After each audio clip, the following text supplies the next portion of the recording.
I think Zoe is just an abomination. Should never have been created, but it's just in the game, and it's a really strong champion, obviously.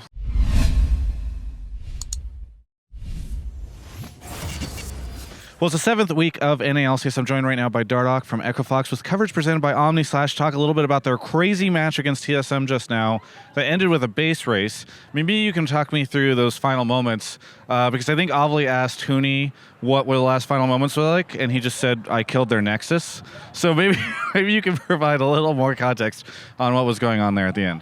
Yeah, originally we made a bad map rotation and we had to just kind of give our mid inhibitor. So Hooney said he was just going to go down and trade the bot inhibitor for it because we had Narn to Cho and he couldn't split against him, something like that. So we noticed their Baron ran out, so we were just calling to stall their recall so that Hooney could just get the inhib for free. But the Zoe ulted over the wall and came back to her ulti and got one shot by Tanner's Syndra. So we just won the game straight up. Like, just Zoe got one shot while we were killing Cho'Gath. They messed up their Kindred ult, so Cho'Gath died too.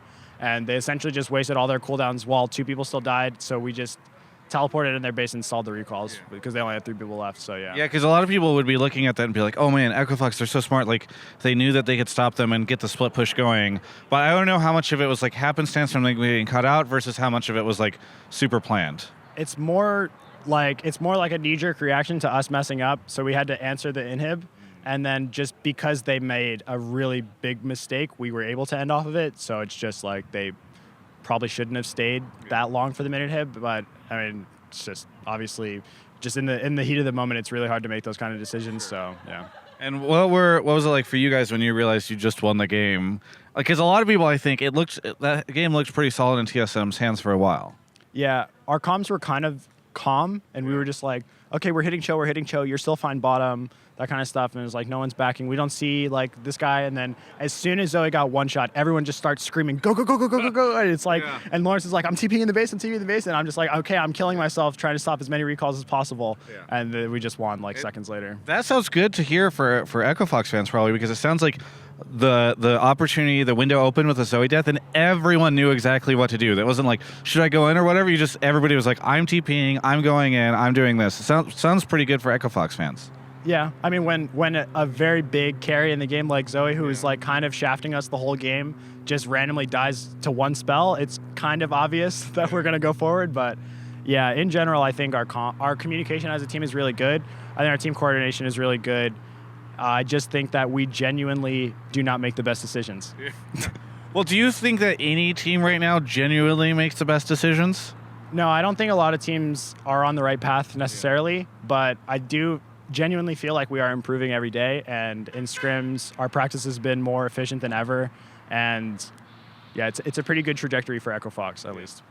Yeah, what do you think the chances are of Equifox winning summer finals? Because I feel like a lot of people right now have their eyes locked on 100 Thieves or Team Liquid, and you guys look to be struggling a little bit in the beginning, as everyone was, but maybe a little bit more on Equifox. We saw some roster changes.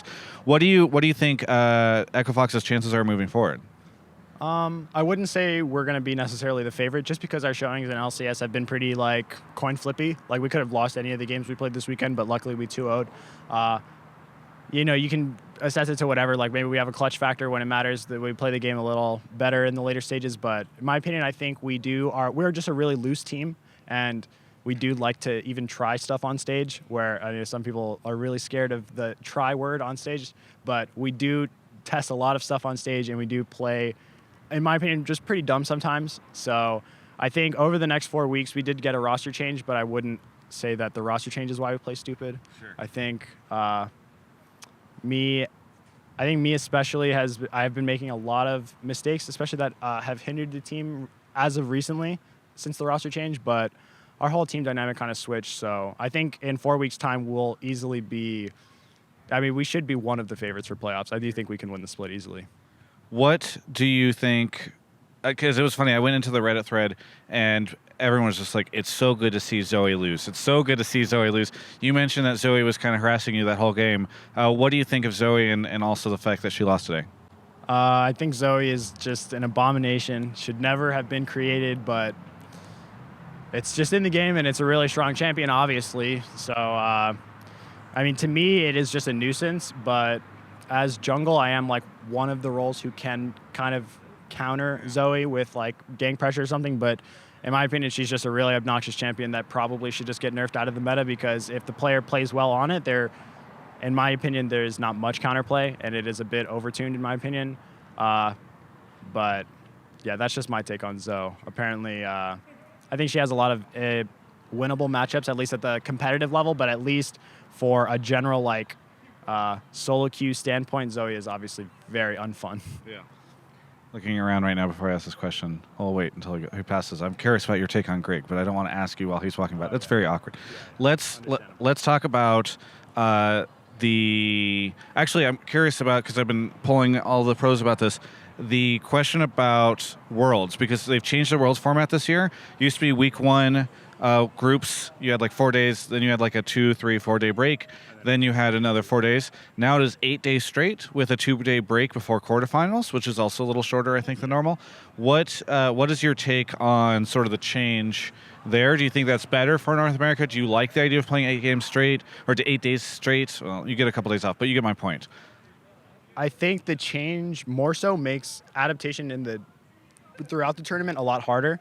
Whereas like you could get completely stomped by something in week 1 of groups, and then that 4-day break you could pick it up. Even for your own team as a professional player, it's not that hard to pick up a character and put it in scrims and that kind of stuff. But now I feel like, especially with like 2-day break to quarterfinals, you're gonna see like the teams stay similar strength the whole time. So kind of whoever shows up the best might just be the best at the end. But I've never been to Worlds before, so I really don't know too much. But that's just my kind of sort of opinion on it. Sure.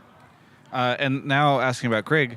What did you think of him? Because he actually had some pretty good moments in that game, but also I think has continued to have criticism levied against him, maybe in part because of some of the late decisions he made later on in the game. So you playing against him, what do you think? Playing against him, he's always been a very fine player. Like he's always has pretty good jungle pathing. His mechanics are really solid. He's always at the top of the solo queue ladder.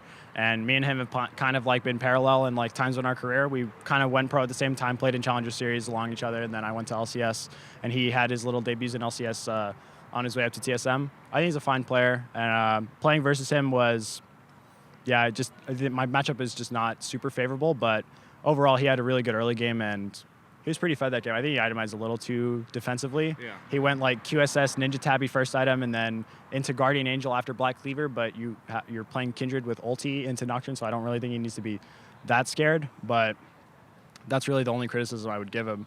He did end the game with a little less damage than you would kind of want on a marksman jungle, but I think mostly the faults I think pretty much every fault you can put on an individual on TSM is more so a testament to like their inability to mesh as a team.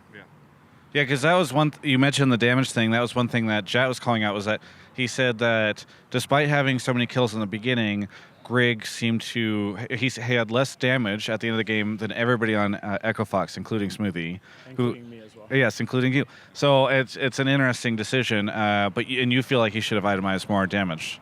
Well, I think no matter what your items are, if you're 4-0 or whatever as Kindred in the first minutes of the game, you should have more than a few marks, and you should be dealing more damage than 10k when the game ends, but that is purely just up to individual, really. Sure. Like how much damage you deal as a marksman is purely up to player. Yeah. And people just kind of forget that Kindred and Graves are marksmen at the end of the day, so when you do team fight, you are team fighting in the same position as a normal marksman. You still have to play very well. You get hit by one spell, you are just dead.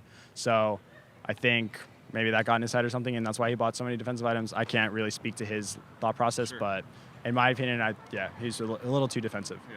The only reason I bring that up, or sort of as a follow-up to that, I've seen in the TSM community, a lot of people rush to fault Grig, right? It's just like, we have to figure out who we hate this week for TSM's loss, and it's oftentimes Grig. Sometimes it's Bjergsen. It's anyone, really. But you think it's less about individual players and more about that team coming together. Mm-hmm. At least from a viewer standpoint, I was able to take away that TSM they don't really have the ability to play through every lane. When I was seeing them getting advantages, it's mostly obviously through Bjergsen, and he is a very smart and vocal player, and I think he can really dominate the game in the winning matchup. But I do think that the skill of mid laners has increased overall in North America, and he's obviously just not the overbearing best mid laner like he has been kind of since the start of his career in NA. But I would just say, yeah, TSM's overall problem just really feels like, their macro game is just not there. Their team coordination's not there. It just doesn't seem like they're clicking as on a team level. Their individual players are really fantastic players, though. Yeah. Well, I don't want to get flamed by anybody for asking a lot of TSM questions, so we'll end this with an EchoFox question. What is the vibe like behind the scenes for EchoFox? Because I think everybody's always asked and wondered, like, what's it like back there? Like, is Huni yelling? And we had a lot of these conversations at the beginning of the split whenever people were, at the beginning of the year, when everyone was expecting you to just implode and kill everyone. So it seems not like that ever happened. So what is actually the case going on now, especially after the roster change? Especially after the roster changes, mood has been really high. Everyone is we're kind of in like that honeymoon phase. A new team, people add members and performance goes up. Everybody's really happy.